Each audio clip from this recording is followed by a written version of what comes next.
बिस्मिल्लाहिर्रहमानिर्रहीम। अस्सलामुअलैकुम। Second year. आज हम जो है वो उसी टॉपिक को कंटिन्यू करेंगे जो कल हमने बायोजियो केमिकल साइकिल्स पढ़ा था पिछले लेक्चर में। उसमें एक पॉइंट हमने देखा था कि 25.5 फिगर में जो है वो डी नाइट्रिफिकेशन, यानी नाइट्राइट और नाइट्रेट्स जो हैं वो डी नाइट्रिफिकेशन के ज़रिए से एटमॉस्फेरिक नाइट्रोजन में कन्वर्ट हो जाते हैं। अब जैसे कि नाइट्रिफिकेशन हमने कहा था मतलब नाइट्राइट और नाइट्रेट का बनना, तो इसी तरह से नाइट्राइट और नाइट्रेट का टूटना जो है वो डी नाइट्रिफिकेशन कहलाता है। अब नाइट्रोजन साइकिल जो है वो बज़ाहिर तो कंप्लीट और सेल्फ सस्टेनिंग यानी सेल्फ मेंटेनिंग नज़र आता है, लेकिन इसके बावजूद जो है वो नाइट्रोजन मुसलसल ज़ाया होती रहती है। उसकी चंद एक वजूहात हैं, उनमें जो है वो ख़ास तौर पे नाइट्रोजन जो है वो सॉइल इरोजन के ज़रिए से ज़ाया हो सकती है। इरोजन हमने पहले भी बात की थी, removal of top layer of soil by wind और वाटर, यानी तेज़ हवा और आंधी के ज़रिए ऊपर वाली तह जो कि फर्टाइल है, जरखेज है, वो उड़ जाती है या पानी के साथ बह जाती है। दूसरा फैक्टर जो नाइट्रोजन डिप्लीट करता है मे बी फायर, यानी अगर कहीं पर आग लग गई है तो वहाँ पर जो है वो जानदार सारे ख़ास तौर पर नाइट्रोजन फिक्सिंग बैक्टीरिया भी जो है वो ख़त्म हो जाएंगे, तो इस तरह से सॉइल की फर्टिलिटी भी वहाँ पर जो है वो ख़त्म हो जाएगी। And water percolating down through the soil, percolation कहा जाता है drainage through a porous substance. अब सॉइल हमें पता है कि पोरस है, उसमें सुराख होते हैं, तो उन सुराखों में पानी के साथ हल होकर नाइट्राइट नाइट्रेट्स वगैरह जो है वो नीचे गहरी तहों में ज़मीन के चली जाती हैं, जिसकी वजह से वो पौधों की जड़ों को अवेलेबल नहीं होती। तो इसलिए जो है वो हम कहेंगे कि ये वो तरीके हैं जिनके ज़रिए से डिप्लीट हो जाती है नाइट्रोजन जो कि मौजूद थी सॉइल के अंदर।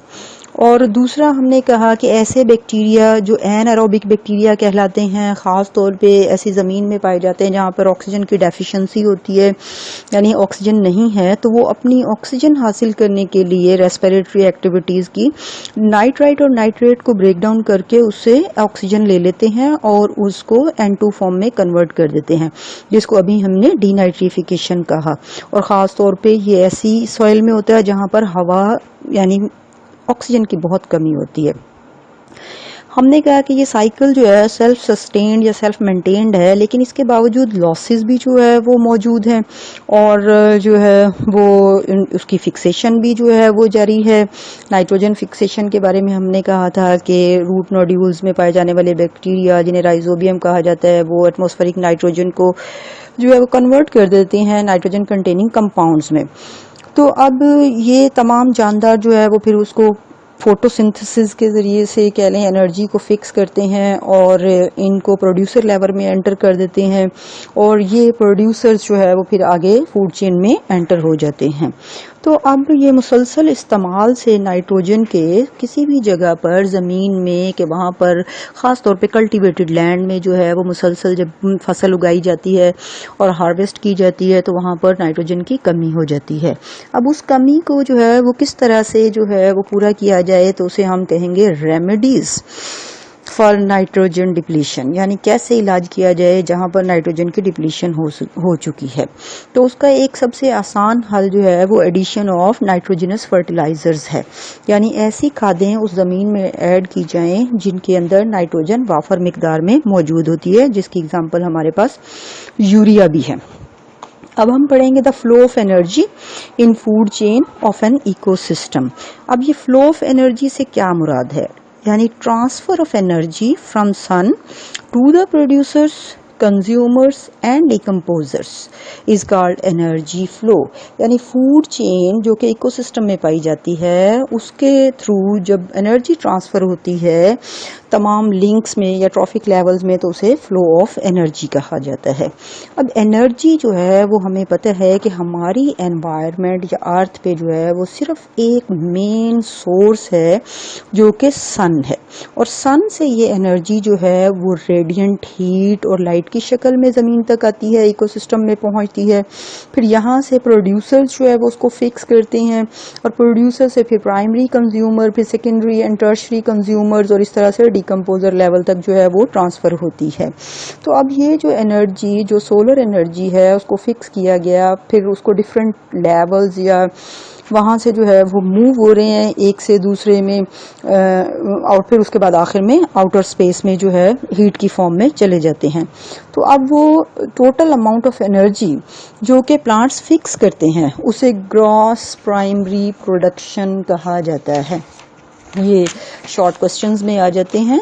यानी ग्रॉस प्राइमरी प्रोडक्शन क्या है? The total amount of energy fixed by the green plants is the gross primary production, यानी टोटल फोटोसिंथेसिस। अब क्या होता है, इसमें से कुछ अमाउंट ऑफ एनर्जी जो है वो प्लांट्स अपनी रेस्पिरेटरी नीड्स के लिए इस्तेमाल कर लेते हैं। तो फिर यानी जो फूड उन्होंने बनाई उसकी ब्रेक डाउन करके, ग्लूकोज को ब्रेक डाउन करके एनर्जी रिलीज की जाती है और यूटिलाइज की जाती है लाइफ एक्टिविटीज के लिए। तो इससे जो नेट प्राइमरी प्रोडक्शन रह जाएगी वो ग्रॉस में से हम माइनस कर देंगे रेस्पिरेटरी नीड्स की, तो वो हमारे पास आ जाएगी नेट प्राइमरी प्रोडक्शन।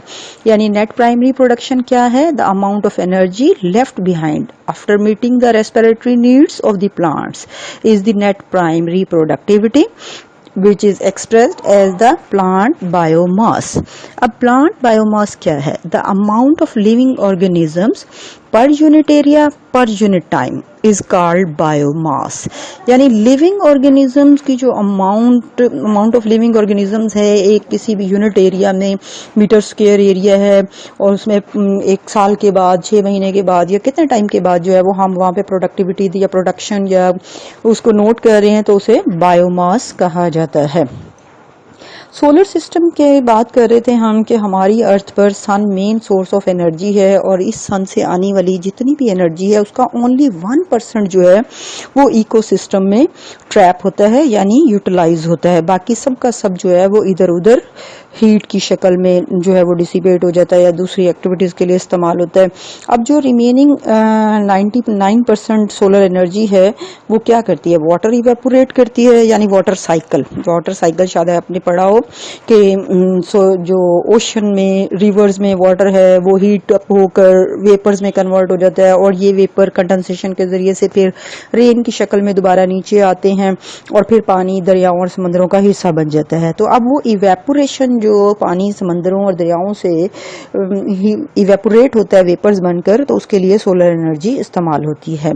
और दूसरा, ये सोलर एनर्जी क्या करती है? हीट अप करती है सॉइल को, और जो है वो आउटर स्पेस में लॉस हो जाता है इसका।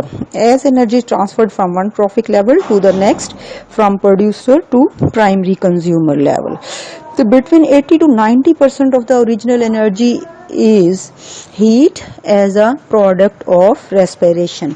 यानी एक लेवल से दूसरे लेवल में जो एनर्जी ट्रांसफर होती है वो ओनली 10% जो है वो ट्रांसफर होती है। बाकी 90 to 80% जो है वो उसी लेवल पे जो है वो यूटिलाइज हो जाती है या डिसिपेट हो जाती है। और ये जो कॉन्टिन्यूस फ्लक्स ऑफ एनर्जी यानी सप्लाई ऑफ एनर्जी है, कहाँ से है? सोलर एनर्जी, सन से है। तो ये क्या करती है? किसी भी इकोसिस्टम को जो है वो कोलैप्स होने से बचाती है। यानी मुसलसल एनर्जी जो है वो हर लेवल पे 80-90% जो है वो इस्तेमाल होगी और ज़ाया होगी, सिर्फ ओनली 10% जो है वो नेक्स्ट ट्रॉफिक लेवल को फूड चेन में ट्रांसफर हो रही है। तो वो एनर्जी जो है वो मुसलसल एक डायरेक्शन में जो है वो मूव कर रही है। तो फिर कैसे सिस्टम में जो है वो एंटर होती है? तो ये सूरज जो है वो हर सुबह अल्हम्दुलिल्लाह जो है वो सिस्टम में एनर्जी सप्लाई करता है। अब पिरामिड ऑफ एनर्जी कैसे बनाया जा सकता है? पिरामिड किसे कहते हैं? कि एक ऐसी चीज़ जो कि बेस जिसकी ब्रॉड होती है और वो ग्रेजुअली ऊपर जो है वो टेपरिंग होता है, यानी उसके अंदर एक रिदम मौजूद है। जैसे हम अहराम मिस्र को कहते हैं कि उनकी वो ख़ास जो कंस्ट्रक्शन है उसमें ब्रॉड बेस के साथ जो है वो नैरो एंड है उनका। तो यहाँ पर भी अगर फिगर में आप देखें तो इसमें जो है वो प्रोड्यूसर लेवल पे आप देख रहे हैं कि 10,000 kilo calories per metre square per year जो है वो एनर्जी मौजूद है, जो कि प्राइमरी कंज्यूमर लेवल में जब ग्रॉस अप और उसको एज अ फूड लेता है तो वो ओनली 1000 किलो कैलोरी पर मीटर स्क्वायर पर ईयर है। अब नेक्स्ट यानी सेकेंडरी कंज्यूमर लेवल पे जो है वो ये सिर्फ 100 किलो कैलोरीज रह गई है, और उससे टर्शरी कंज्यूमर लेवल पे यानी माइस को जब स्नेक एज अ डाइट लेता है तो वो सिर्फ 10 जो है वो kilo calories per metre square per year जो है वो मौजूद है। तो अब ये 10,000, 1,000, 100 और 10 kilo calories per metre square per year जो है, आप देखें इसके अंदर ग्रेजुअल जो है वो 10% का जो है वो हर ट्रॉफिक लेवल पे ट्रांसफर हो रहा है, और बाकी 80 to 90% जो है वो वहीं पर इस्तेमाल हो रहा है। तो ये एनर्जी ट्रांसफर है एक फूड चेन में, जो कि आप देख रहे हैं कि एक अगर फूड चेन शॉर्ट है यानी उसमें सिर्फ 2 to 3 लिंक्स हैं, तो वो कम्युनिटी को ज्यादा बेहतर तौर पर सपोर्ट करती है बजाय उस फूड चेन के जिसके अंदर लिंक्स ज्यादा होते हैं, यानी स्पेशली 5 या उससे ज्यादा लिंक्स मौजूद हैं तो वो उसको सपोर्ट मुश्किल से करती है। वजह क्या है? चेन में जितने कम एनर्जी लेवल्स होंगे चेन के एंड तक जो है जाते जाते निस्बतन इतना ही कम एनर्जी लॉस होगा, लेकिन ज्यादा एनर्जी लेवल्स की सूरत में चेन के एंड पर बहुत ही कम एनर्जी पहुंचेगी, और वो ऑर्गेनिज्म जो एंड पर होंगे उनकी तादाद में भी जो है वो कमी होगी। आप देख रहे हैं कि यहाँ पर प्रोड्यूसर्स, कंज्यूमर्स और जो है वो टर्शरी, सेकेंडरी, क्वार्टनरी के अगर इनको नंबर ऑफ इंडिविजुअल्स के फॉर्म में लेंगे तो तब भी इसी तरह होगा कि वो बेस पे बहुत ज़्यादा होंगे और आहिस्ता आहिस्ता जो है वो कम होते जाएंगे। और अगर हम एनर्जी लेवल्स की एनर्जी के फॉर्म में बात करेंगे तो वो भी इसी तरह है कि बेसिक लेवल्स में एनर्जी की क्वांटिटी बहुत ज़्यादा होगी और टॉप लेवल में एनर्जी की क्वांटिटी कम पहुँचेगी, क्योंकि हर लेवल पर 80 to 90% जो है यूटिलाइज या लॉस भी होता है। डिकम्पोजर जो है वो क्या करते हैं कि वो ये एनर्जी जो कंज्यूमर लेवल्स में पहुंची है उसको कन्वर्ट करते हैं इनऑर्गेनिक ऑयल्स में, मिनरल ऑयल्स में, जो कि फिर दोबारा से प्लांट्स जो है वो उसको रिसाइकल करेंगे एब्जॉर्ब करके अपनी रूट्स के जरिए से, और फिर जो है वो उसे एनिमल्स जो है वो एज अ फूड लेंगे। तो ये एनर्जी फ्लो जो है वो इस तरह से एक फूड चेन के अंदर इकोसिस्टम में मुकम्मल हो गया। आज हमारा चैप्टर अल्हम्दुलिल्लाह जो है वो मुकम्मल हो गया 25। अब इंशाल्लाह हम नेक्स्ट जो है वो लेक्चर में chapter number 26 some major ecosystem जो है वो पढ़ेंगे। ठीक है, शुक्रिया, अल्लाह हाफिज़।